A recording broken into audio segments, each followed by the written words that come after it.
Stick to the ceiling. Now,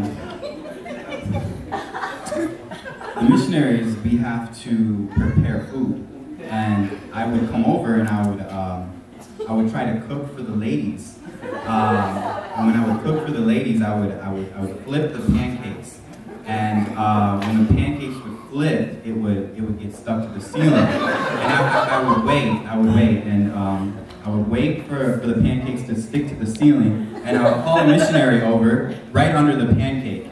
And they would come by, and we would be talking, and the pancake would fall on her head. There's one's a victim of this. And Michele, yep, she was one of the victims. And so do not try this.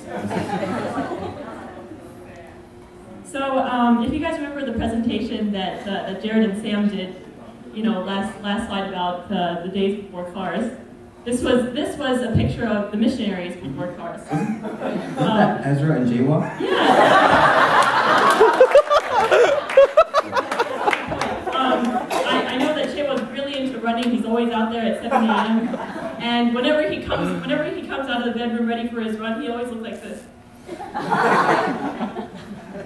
So if you ever want to go on a run with Chewa, you can join the, I guess, Missionaries Before Cars program. I think this slide was the time when we were running down the dirt road right next to the missionary house. You can see things in the back, but I think that there's a stop sign. It was going by too fast. They were running too fast. Ezra there was breaking the speed limit. It was 35, so I think they were jumping across. And, yeah.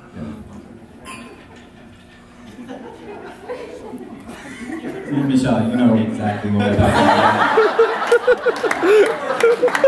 So you know, once again on the fascinating intercultural Google search that Christian and I did that one day. We also came across this picture right here, and you know, as we were reflecting on it, it's kind of metaphoric of the life of a campus missionary.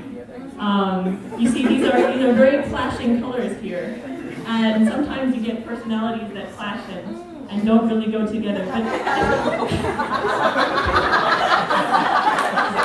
when you look very, very closely at the picture, it just forms a beautiful. Nice.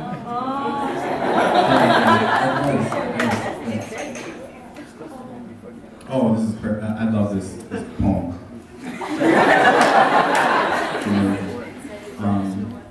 Who reads and reads and does not know what he knows is one who plows and plows.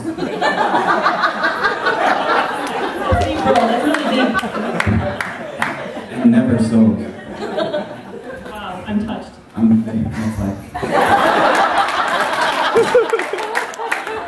So, this is kind of what the missionary diet has consisted of throughout the course of 2010, 2011. It's a linear progression, as you can see. You start from better at 150 calories, then you go to fat, then you go to flour. Let's skip the chocolate and the nutshells, go straight to the kitchen where we spend most of our time. Breakfast, a national breakfast, pancakes, then stuck to the ceiling. And with that, we'll move on.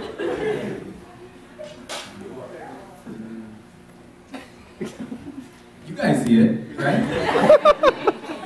Integrity is not right. Do not do it. It is not true.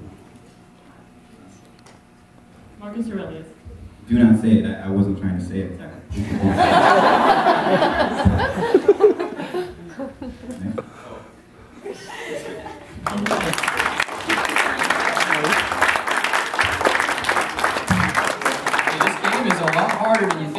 And I know what you're all thinking, what would I do in that situation?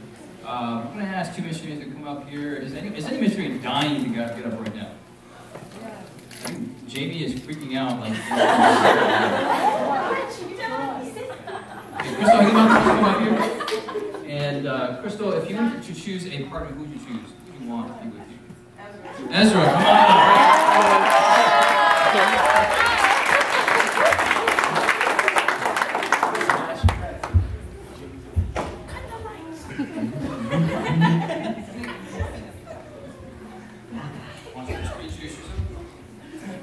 Name evening, everyone. Good evening. Good evening.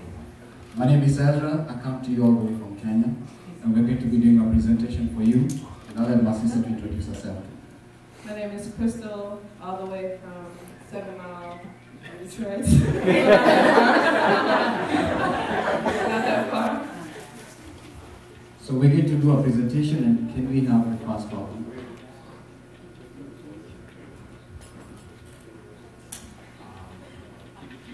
Oh, so while they're preparing, why are you all here for this presentation today? What are you expecting out of this presentation? Oh,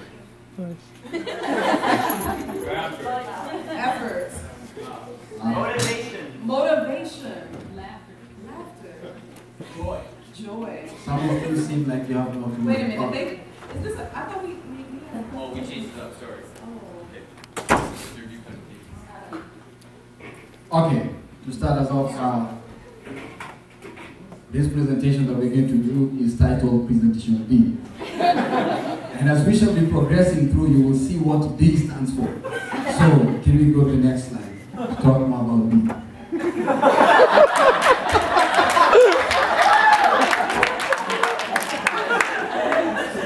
As we think about the letter D, when we look at this picture here, look at this little girl. She's looking at this grilled cheese sandwich and she's saying, that is so delicious. nice.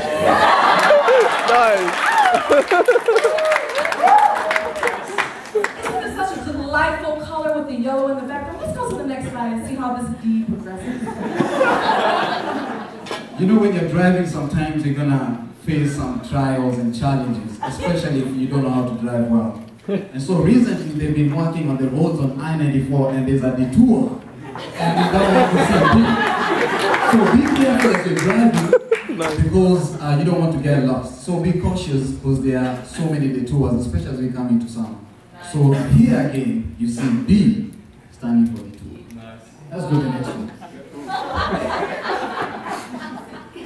So, as we've talked about here, the letter D, how it informs delightfulness, but there's also this aspect that you may have to take a detour. And here we see things descending. Nice. Nice. That was perfect. And through life, as you have to take some detours, as there will be some delight, there may be aspects of dissension as well. But as we go to the next slide, we'll learn how this D can also progress in your life. Is this making sense so far?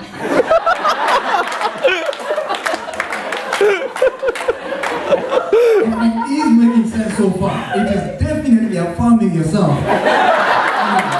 That this presentation is making sense so far. So continue enjoying this presentation. Dedicated. Yes, B. Nice. Sister Crystal. Decision. What party would you vote for come next year? This looks pretty democratic to me. That's B. See, for those of you who love politics, there are only two choices, R or B.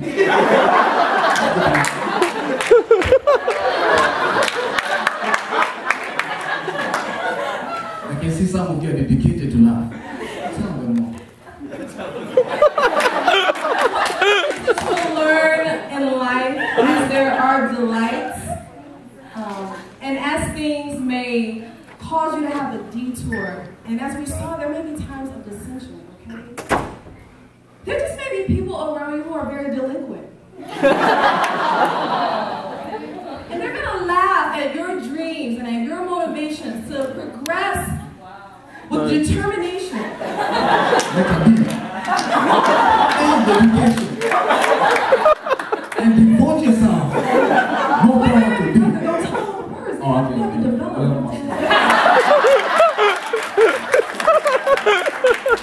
Good, that's awesome. When you're motivated to do all these things, sometimes you're gonna face some challenges. But be determined that even if they point the finger at you, you're still going to soldier on. So the next DVC is determination, despite all these challenges. What do you think about this slide? I'm going to have to disagree with you there. We usually do these because I'm from Kenya and she's from the so the system is not that, we have to. Go ahead. And see, they know. These are the same things that they expect. When we ask the question, what do you expect? Do you remember what they say? They just told you. When your back is up against the wall, there's just sometimes you may look dumbfounded. When they point at you, you're like, I was dumbfounded for a while. That's to show you the practical aspect of being dumbfounded. Yes. So, what you learn about life is that the letter D, we'll say that for the end. Go to the next slide. And that's why. I felt that it was going to be the end, but I really wanted to say this. See, the letter D defines our life's journey. When you are born, your parents are delighted. Like that little girl, that grilled cheese sandwich, there's a delight, there's a smile. But by the time you hit teens and they see you taking that detour from that path that they trained you, and see, by the time we got to the third slide, see, the parents already knew, so that's why you had to affirm yourself. You knew that you saw this development of the letter D throughout their life, okay? And as you saw your children descend, they go through all of these different things, they come to a point at their later lives where they're just dumbfounded. But with your help, your children can be determined to get back on the right path. And so we hope that you enjoyed this presentation of hearing how the letter D can define your destiny.